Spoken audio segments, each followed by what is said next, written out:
Cast. Now, Sean, if you listen, I like to grade every now and then. I give him a break. He's had a break for a few months now. I haven't brought this up. Like, grade that opening. Like, do you think that was good? Like, if you were like a casual sports business person, he says, the enter said, "Are you staying around? Are you listening to that?" I was expecting like a music with the intro, some Metallica. Maybe That's you a don't have the hot rights topic. to it. It's a hot topic on Hold on one second. this, this has been a hot Sean, that topic. is music to Scott's ears. Yes, because we don't have the rights, obviously, to Yeah. utilize a lot of this music. Scott But doesn't that care. hasn't stopped me from going on my phone and playing some ins. What do we want? A little Enter Sandman, Nothing Else Matters. What do we want? No, it's to Enter Sandman. It's one of the Yeah, great you have to. hockey intro songs. I mean, that is I the think. well. Yeah. As you, Sean, what was your pump up song in the locker room? Oh. Growing up later on, you got a preferred pump up? Not pump up, but when I played in the minors in Norfolk, or no, it was in Peterborough in junior. I'm going to put this underneath you, by the way, just so you know. Every time I fought, they had John Mellencamp. I fought Authority. Oh That was the God. song. So there you go. Yeah, I think he's got to do the intro with that in the background. I think that would be full. All right, yeah, Evan, all right, ready? Hello, I'm Scott Soshnick. And I'm Evan Novi Williams, and this is the Enter Sandman Sports Business Podcast, the Sporticast. There, we see you see the difference. You see Yeah, the difference. much better. But one of them doesn't get us sued, and the other one does. No, I'm going to say Sean brought the music on. That is, Florida Panthers. C&D letters go to the Florida Panthers. Sean asked for it, so I gave it to him. It's your fault. Anyway, all right. So Sean Thornton, the Chief Revenue Officer of the Florida Panthers. Question 1: will you guys ever lose again? It's been a good run, I'll tell you. 3 years straight, and the President's Trophy before that. So, Hockey Ops has done an amazing job building this team, and Paul's done an amazing job coaching it. The players done an amazing job buying in and playing the right way. So it's been fun to watch. Would you? I mean, I know you've been out of the game a little while, but knowing what I know long about your career, what I know about your career, I would guess that you would love to trade the suit and take a few shifts with this group. It'd be right up your alley. If I still wanted to put skates on ever again, this is the type of team I would want to play on. Yes, they all seem to be bought in, playing the same way. I don't get to watch a lot of the games; I'm too busy. But it just seems there's consistency, and the best teams I was on was the same thing. It was just wave after wave, pressure after pressure. So love the way they play. So take me through that. You say you're too busy. You can't even watch the game. Give me just a quick game night itinerary. When do you start? Who are you dealing with? What does your game night look like? It depends. Each game's a little bit different, right? Depends on who's in the building, if we're hosting clients or prospects, if we have current clients that we need to spend time with. So it's, the game's only 60 minutes long, and you want to take care of most of it during intermission, some during periods. So, and you don't want to give everyone a 5-minute conversation, because then you come off like you're too busy for anyone. So you'd be surprised. You're running around. It's like, oh my God, it's the third period. I haven't eaten yet. I should probably sit down for 5 seconds and then get to the next thing. So, every night's a little bit different, but it's you hope no fires pop up that you have to go take care of that stuff as well. But just trying to get FaceTime with all the people that are involved in helping create this atmosphere here. And in the playoffs, is there more of that, or is there less of that? More. During the season, you invite people out, and it's a great time, and people want to show up. In the playoffs, they're asking to come out, so it's a little bit easier to fill the room. A little less easy to find the inventory sometimes to make sure we can take care of everybody. What percentage of the requests are you saying no? Can't do it. Sorry. For the Stanley Cup Finals, we are mostly you had an opportunity to buy strips. We gave you that option, and now SeatGeek.com is probably your best option. I have the ability, sit with my CEO. We have some holds. I shouldn't be saying this on this right now. We have some holds that we can, if we absolutely have to for ownership or some one-offs, there's a little bit of wiggle room. But with the NHL taking holds and broadcast taking holds, the inventory shrinks pretty quickly. And then obviously our season ticket base has been sold out for the last 3 years. We're on a wait list, so it's not like there's just extra seats laying around. It's pretty tough to get in this building right now. So given that your tickets are essentially sold, and obviously your sponsorships are pretty vibrant, what does 3 straight Stanley Cup Finals mean business-wise? How do you find the extra value when some of the biggest ticket items are essentially already spoken for? Yeah, I mean, so obviously there's more eyeballs. So every year we look at our rate card and we readjust it. We're very lucky. We moved, nothing against our old provider, but we moved from Bally's to Scripps, and just our reach with our new partner has been, exponential year over year. I think I don't want to take away from the work that went in before we started working winning on the business side, right? Like I try and tell people, like, we had to collect the sticks and rub them together and get the fire going for the 5 years that I've started on the business side and 3 as a player in the community, growing the game at the grassroots level, getting marketing efforts into all these communities and making sure people are aware of the Panthers brand. So we built the fire, but then when you start winning for the last 3 years, it's like putting a stick of dynamite in there and pouring gasoline on it, right? So it's really exploded and it's been great. But I don't want to take away from the work that all the people did before, the hockey team just took off like a rocket ship. So you brought up the media there. Correct me if I'm wrong. I would think moving from Bally's to Scripps is a decrease in just TV payment money, but as you said, way more reach on Scripps, and that is something you can monetize. How do the economics work out in that shift, which we've seen other teams do as well? Yeah, you ain't alone in that. In that. Yeah. I can't get into the rights fees, but reach-wise, when we're on Bally's, they track, and there's barriers to entry to see our games, right? Now we're over the air, and we're tracking DMAs outside of Miami. So because Bally's also had the Heat, the Marlins, tracking the Miami DMA was important to them. But for us at the Panthers, we pull a lot from West Palm. We pull a lot from Boca. We pull a lot from Naples. And now we're able to track all of those households as well as Miami and Broward. And it's just been great to see. And looking at what the numbers have been year over year, it's 2 to 3x and sometimes more on a given night. So it's been great. Wow. What is the difference? And I'm curious on the business side, when you're thinking about naming a team, would there be a difference in like Miami Marlins, Florida Panthers? Why limit yourself to an area? I mean, Tampa obviously has a city and a team, right? But do you look at yourself as like, well, this was done with a purpose? Like, this was not, willy-nilly. We are the Florida Panthers, and we're hoping to put our arms around the entire state. I would have to go back and ask the Huizenga family why they chose the Florida Panthers. Next time you rent a blockbuster movie, you can ask Wayne. We've flirted with a bunch of ideas. We're always looking at innovating, and we've talked about being the South Florida Panthers or the Fort Lauderdale Panthers, and there's different opinions on it. But listen, the state of Florida has been great with hockey the last 10, 12 years. Between us and Tampa, it's been amazing to watch the growth of the game and the success of the team. So I think we're happy with the brand recognition now, especially because 3 years of national exposure at the highest level with the Stanley Cup. Like, I think people know who we are now. I wanted to ask you, Sean, about Florida specifically. 6 straight years, I think, of a Florida team in the Stanley Cup final. Is that just a coincidence of 2 good franchises that happen to be in the same state, or is there something about the weather or the lack of state tax or something else about Florida as a hockey market that sets teams up for success? He is the poorest of the poor, Paul Bissonnette's right there with that question. I think, honestly, it's probably culture with both organizations starting at the top with ownership. I mean, just the culture that's been created throughout the organization on both the business side and the hockey side.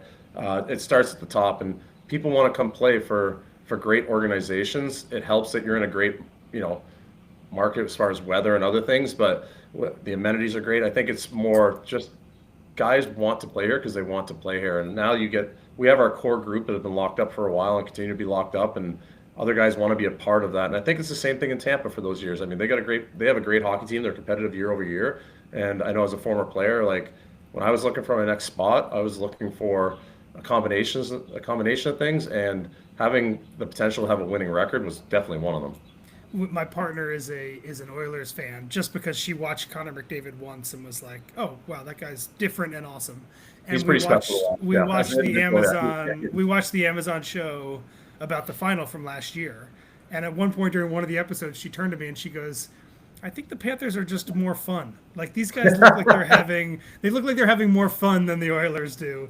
And she was right. I think that show did a really good job via Matthew Tkachuk and a few others of showing that the players really enjoy each other, and it seems like a culture that is really good for them, and that obviously I think contributes to success on the ice. 1,000%. I think those guys all talk, right? And they talk to each other from other teams, and the culture they've created, from what I can tell. I'm not in the locker anymore, but on the outside looking in, I had the same feeling. I saw a headline recently when we were talking about culture. It's like Wall Street culture, is one of the reasons for the success of the Florida Panthers, from ownership down.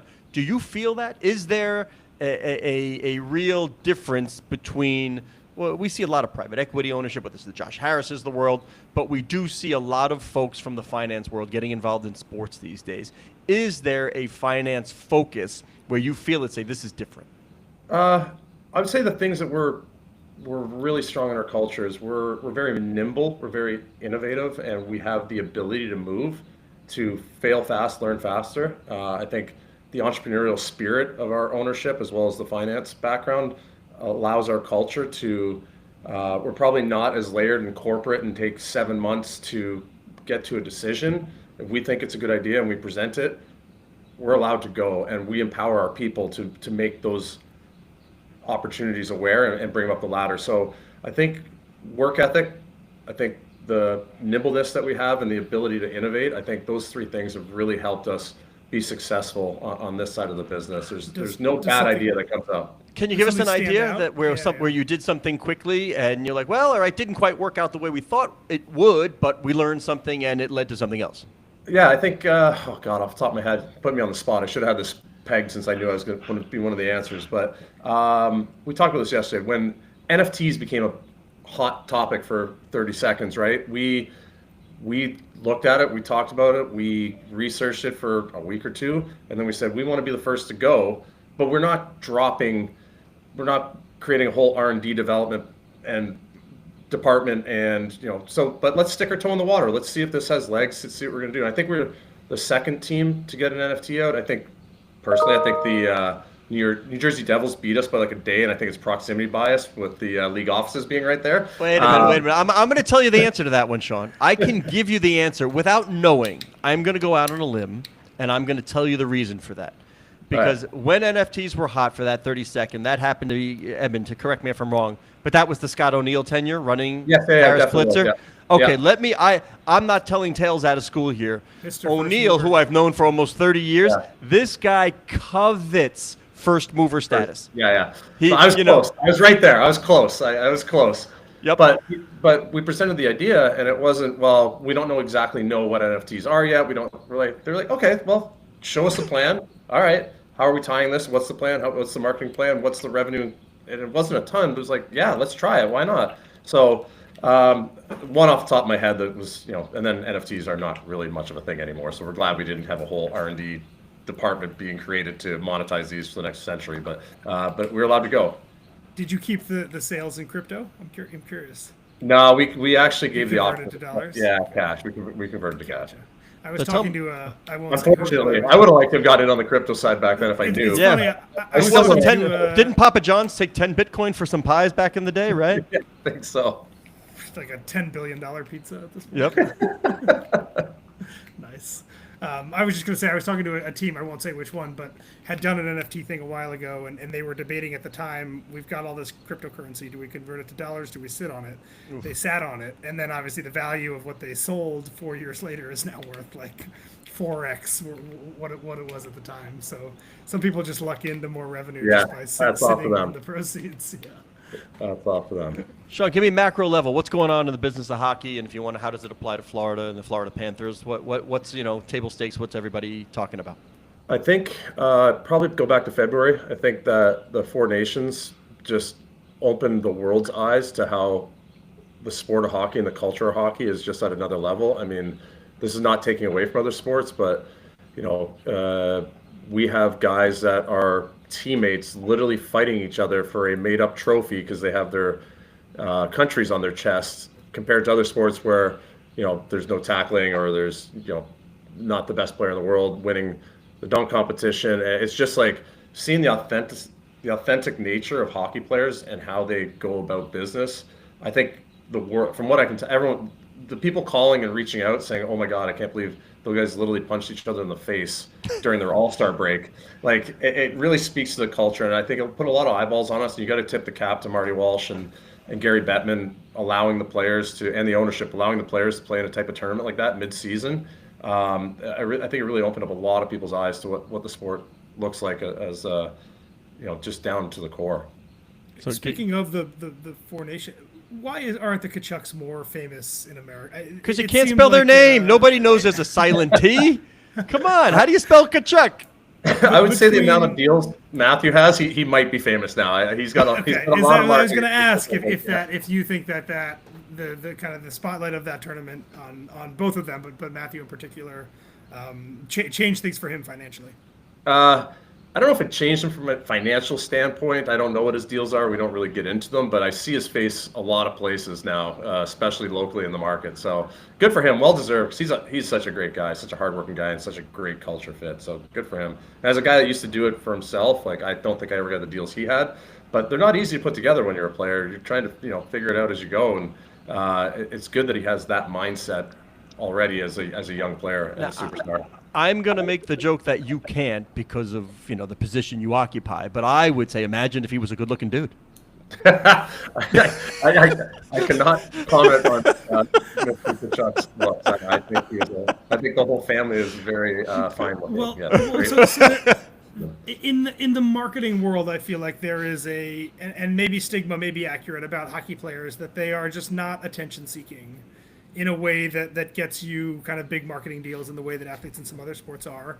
And I've heard from some people that this kind of newer class of younger hockey stars are maybe a little bit more, maybe they're grew up in a world of more social media and are therefore kind of more open to showing bits of themselves personally. I'm curious if you see that, if you see younger hockey stars as being maybe more willing to do that kind of stuff relative to the guys of your era, and whether there's more marketing dollars available for them now. Wait, before you answer, Sean, I just want to dovetail that because I think this is something that I've seen. I think the NHL has sort of given its blessing to that culture shift in even the promos where it's about the kids. Yeah. Where even, Sidney Crosby, everybody knows the nickname at the end's like, kids. You've got to, even the league has recognized, we've got stuff to work here. Guys, it's okay. We're giving you the A-OK to go out and be yourselves. Yeah, I think we've seen the value of personalities in other sports and when you can bring them through and how that helps, rising tide lift all ships. I would say too, when I was playing, the mediums for us to put ourselves out there were not the same as today, right? And how people take in content is not the same. I mean, I did sports talk radio and TV shows with sports talk radio hosts, and I didn't have social media. That was kind of traditional media was the way I got my brand out there when I was in Boston. Now there's just many more ways to do it, especially individually. So I think they're a lot more brand and media savvy with these younger kids now. They don't rely on their PR and marketing team to get them out there. They know how to do it themselves, and they're able to figure out how to monetize themselves a little bit easier, just because they know how to do it. They grew up with it. So it's a little bit, it's not apples to apples per se, but I do think, to your original point, hockey players are about the team first for the most part. 99.9% of them are team first. If it's going to distract from winning a hockey game, they're not going to put themselves in that position. But showing each other's personalities and embracing each other for showing your personalities, I think I think that type has really not changed, but shifted a little. That guys are happy for Brad Marchand being a funny guy with a Sam Adams commercial, right? Whereas maybe 20 years ago, they would have like, what are you doing a beer commercial? Who are you? You're not this guy, or whatever. So it might have shifted a little bit, but I just think there's been a shift in culture across all the platforms. Eben, hypothesis. What do you think about the impact that Spit and Chicklets has had on that? In that exposing the culture of the game and the personalities that do exist in a sport that historically rewarded stoic. I think there's something to that. I think that's kind of the point Sean's making, right? There really weren't Different big ways. podcasts happening back 15 years ago, right? In the NHL, and now that's the thing. I think the Amazon show I talked about, podcasts, former players talking. I think what fans really want is to get a sense of who these people are in the locker room, when they're at home, in between periods. I think that's the thing that people want, and more athletes, not just hockey players, more athletes who are willing to give that, I think, are going to find more success. If you talk with Spit and Chicklets, I've known those guys for, I think it was episode 3. Like when they were starting that, like Rear Admiral and Witt, Rear Admiral in particular was Charlestown. He's like, hey, me and Witt are starting this podcast, and we want to know, maybe you want to be a part of it? You want to talk about it? And I was like, you two guys talking about hockey on a podcast? Like, no, I think I'm going to be a C-level executive. Who's Right? gonna Wait. When they I want to see how hard you have to kick yourself. When they said, do you want to be part of it? Like, are we talking equity component or just be on it? I didn't even want to explore the option. I have no idea what they were thinking at the time, because one, podcasts weren't a thing, right? They were just starting to come alive, and two, Witt's a great human being and great hockey player. We've known each other forever. Rear Admiral was like a degenerate from Charlestown at the time, self-proclaimed, and I was like, if I'm going to attach myself to a podcast at the time, it did not seem like the right one. Just It ain't gonna be that. that being said, though, like what I think they've done an amazing job when you talk about culture, they've given just enough taste of what the locker room looks like for people that will never have the opportunity to be in one without, well, sometimes they cross the line, but without going all the way across the line. And I think that's intriguing for the masses to see, oh my God, that's what a professional hockey league team locker room could be like. And they've done a great job of monetizing that, spreading their brand. Like, hats off to them. What was your process? What got you from NHL player to NHL revenue officer? What were the steps that happened for you? So when I played in the minors, I'll try and be quick because I've told this story 1,000 times. It's boring. But when I played in the minors as a player, you're thrown into the business side of things. Those teams don't survive without you being involved in ticket sales, sponsorship, foundation, community. And I played 9 years in the minors, right? So I got to Anaheim, my first full team in the NHL, and I was there by myself. And I just hung out in the office because I thought that's what you did. And I had nowhere else to hang out, really. Like, I was in a hotel by myself right across the street from the rink. So I got to know a lot of the people on the business side, and Aaron Tietz and a few other people, like, kind of helped me understand things. Then I got to Boston, and I really enjoyed the business side of things. So I got to know Amy Latimer and Matt Shimura and CJ and Glenn Thorborough's there now. Like, I knew I had more contacts on my phone from the business side of things than I did even ex-teammates. And I was sitting with the ticket sales team, the sponsorship team. I'd go on sponsorship, things with them. I did a lot of foundation community stuff. I was starting to do my own deals when I was in town. My last few years, I wasn't touching my paycheck. So then I got to Florida. Vinny and Doug had just bought the team. They would ask me questions about, it was more Doug and Matt Caldwell, now CEO, would ask me questions about what I'd seen in successful organizations and non-successful organizations. And my answers weren't, we need better sushi in the players' lounge or the wives' room. It was like, I don't think we're leveraging the players at the grassroots level. We're not growing the game enough. You're not leveraging your marks. My answers are more what I saw the Bruins doing with player involvement, brand involvement, things in the community that you could do to help grow the game. And they basically said, you're a little smarter than your job description lets on right now, as I used to play for a living. We'd like you to come on the business side. And then once I got to the business side, you get out of it what you put into it. And I put a ton of work and a ton of hours into it. And I've had many different roles, but for the last 4 or 5, I've been on the sales side and overseeing all the revenue. My focus group of one, Sean, is a hockey player. And it's funny you mentioned Glenn, and his son played in an organization in New Hampshire called Top Gun. Yeah. So they've gone against each other a few times. I mean, that community, I think this is what I think hockey and the NHL, whatever, undersells. There's that community. Hockey is a lifestyle brand, man. It's got to be approached like that. There's so much about the lifestyle of the game and the community of the game that would appeal even to outsiders that just want that peek in. They want a taste of really what's going on in that lifestyle. Completely agree. And again, the culture of hockey in particular is like helping each other. When you're playing against each other, like, the doors are shut. It's business. It is business. You want to win. But outside of it, everyone's here to help each other grow, make each other successful. Hopefully one day you cross paths and you're working together. It's never spiteful in any way, shape, or form. It's, you learn a lot leadership-wise and culturally-wise from this game. Yeah, there are easy jobs and there are easy jobs in sports business. Top of the pyramid on easy is selling the National Football League. I mean, all right, you call up, say, no, you got to pay me more. They say, okay. You say, maybe a little bit more. They say, okay. And you close the deal. However, where in that sort of easier, and I'm not sure if any listens to the show, but CRO of the Panthers, if they win 2 straight Stanley Cups, where's that on the easy scale? Come on, they're coming to you now. No, I think I've had 2 inbounds in my 5-6 years. What? Yeah. What? But what has changed is 4 or 5 years ago, we would be sending an email, making a call. We're from the Panthers. They're like, yeah, we don't do business in Carolina. We're like, oh, no, I meant the hockey team. So brand recognition is much higher now, right? We've done a great job of being at the national level and the international level for the last 5-6 years. So it's not as cold of a call anymore when you're making the call. And the success on the ice and the metrics off the success, it's a lot better storytelling when you're talking about the impressions and the eyeballs and the engagement that we're getting now as an organization to where we were 5-6 years ago when I was trying to put these deals together. Give me something that we don't know about the business side of the Panthers, or even projection, or what this is doing for you. Give me something I don't know that I think everybody listening here would be interested in. Maybe you do know this. I can't remember if we published it or not. We went up for renewals. We went up 36.5% in ticket pricing. and we Okay. renewed it at 91 point something percentage. So does that happen without this winning? I'm not sure. When we were going through the math and seeing what our sell-through rates are and seeing where we could land, 36.5 is really high compared to where other teams are year over year. Now, we needed to right size a little bit because we had some years where we were below where we should have been. But there was a little bit of worry on how we were going to land. And you know what? We're testing the market, and there was no complaints. We also had we started a renewal plan in July, basically going into where we were going to be and how we were going to get there, and explaining where we were, how the team's success correlates, and how the revenue correlates to the salary cap and the amount of players we're signing. We walked everybody through it, and our fan base is like, you know what, this makes sense. We're happy to pay for this product. Yep. Thank you. Your building's about 20,000 seats. We're 19,250 right now. 19,250. What percentage of that is season tickets? What's the kind of blend there?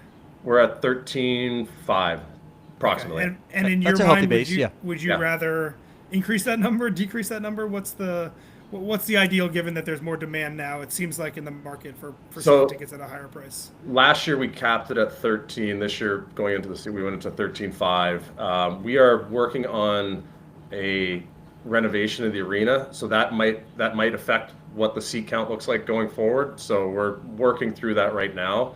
And then percentage-wise, we're where we want to be. Just the actual seat count might change depending on the mix of product that we have going forward. I feel like every ticket conversation we have on this show and in our jobs just revolves back to hospitality and premium at this point. Is that change you're doing? Is it for more premium? What's the hospitality situation and how has it changed? Mixed use, and honestly, we're kind of building the plane while we're flying it. We haven't started flying it yet. We're just building it, putting the plans together now.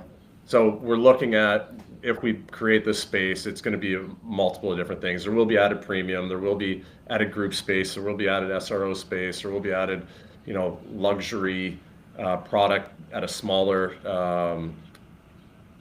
group. Our suites right now are 15 to 20 people. We have 4 loge boxes that are in between 6 and 8.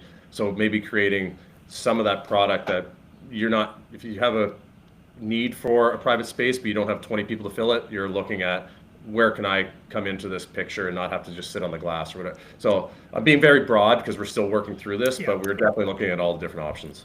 We'll get you out here on this, Sean. I think one of the untold great sports business stories was what an executive named Steve Shanwold in Chicago did, preparing for the Bulls for the post-Michael Jordan era.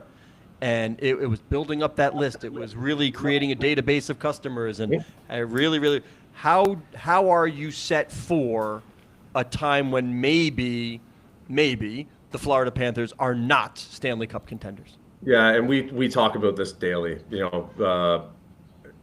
I had a friend that worked for the Chicago Blackhawks back when they were winning, and then when they stopped winning, and he's like, at some point you have to give the casino the money back, right? We've been taking from the house. At some point you're going to have to give it back. But we've been trying to set ourselves up with different products, different service line items, customer and retention ideas and products, and growing the base and the list on both sides, both the marketing side and the client side, to make sure that we have a huge funnel for when the record isn't 110-point season and Stanley Cup Finals. Hopefully we're still competitive, but we always say we don't sell wins and losses, we sell the experience, and we're really trying to make sure the experience from the time you come into our ecosystem until the time, hopefully you never leave, but until whenever that price point might, or that point of life might be, that we're making it the greatest experience you can have, so you don't want to leave. And it's not all about the wins and losses. They definitely help, but it's just like building that fire. We want to make sure we don't need the gasoline to keep it going. Well, since you mentioned the Blackhawks, you do know my boy is a Hawks fan, so we just do want to say a little thank you for Spencer Knight. I knew you were a Spencer Knight fan. You've told me this before. Well, yeah. He's a mid-Fairfield guy where my son played, and Spencer would come in the preseason and get on the ice with the boys. So, I mean, think about that for like a 10, 11, 12-year-old to step on the ice. There's Spencer. There's Trevor Zegras because his father, runs the program. It just becomes, no matter how many people tell you that, you've got a smidgen opportunity in NHL, it's a pipe dream. But when you have those guys on the ice with you and they played in the same organization, here's the pictures, here's the video, they don't get it. They're just like, no, I'm going to play in the NHL, just like Spencer. Yeah, I have people from my hometown, Sean Brown, a few other guys. It's like, if that guy can play in the NHL, I might be able to. I never thought I would, but I might be able to. So when you're around them, you see them, and you see them make it, it's definitely inspiring for everyone underneath them. All right. Well, Eben, try and inspire people on the closing here. I don't think you'll do it, but I'm gonna hit this. Thank you very much to Sean Thornton, the Chief Revenue Officer of the Florida Panthers. Good luck to the Panthers in the Stanley Cup Final. Scott Soshnick, you can find him on Twitter at Soshnick. I am Evan Novi Williams. Find me on Twitter at Novi_Williams. The show is produced by Justin Greenewald. Thank you. Let's to go. Justin. Hurry up. And Matt Palacio. Oh, no Palacio shout out. Guy's got a torn Achilles. He's not doing I'd anything. like you to know that you can follow the show at Sporticast, which is the hub of the Sportico Media Network. Oh, let us play it out. Little James Hatfield.